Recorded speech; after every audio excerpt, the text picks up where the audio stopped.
So is a 303 BJP better for capitalism than a 243 BJP?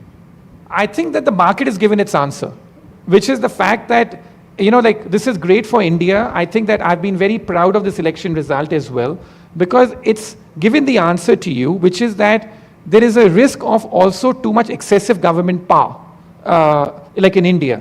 And India needs to be true to its polity, right? As I said, that another reason why India will never be able to carry out the kind of reforms that China did, because China is also a very homogeneous society. India is a heterogeneous society.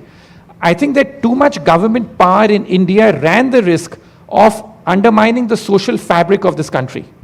And so, as I have said so in the past also, that too much concentration of government power at the center is not good for India, because India at the end of the day is a heterogeneous society. It's a federal society. So a 240 number definitely has been a boost for federalism, which I feel is the path for India.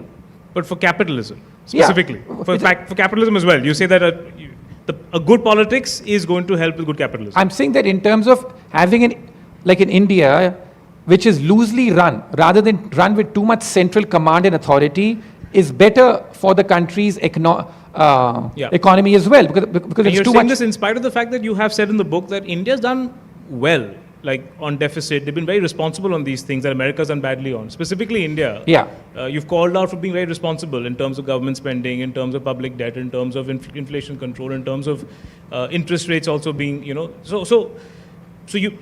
you're accepting India's done well with a strong government, but you're still saying it's good for capitalism. I'd say whether it's strong or weak government is not the issue. We've had governments in India back like the Narasimha Rao government and stuff, which was a relatively weak government, was forced to reform because you had so much stuff. So I don't look at that, but I'm saying that there was also a risk that a very strong government in a third term, and something which I've written a lot about, that third term governments often around the world have done quite poorly because they get caught up in their own narrative. They get caught up, they get arrogant, they get complacent and stuff like that. That was also a risk. So, in fact, one of the fascinating pieces of research that I found was that after a leader has been in office for more than 10 years, and I looked at all countries going back to 1900, all democracies, hardly any leader has had a successful third term.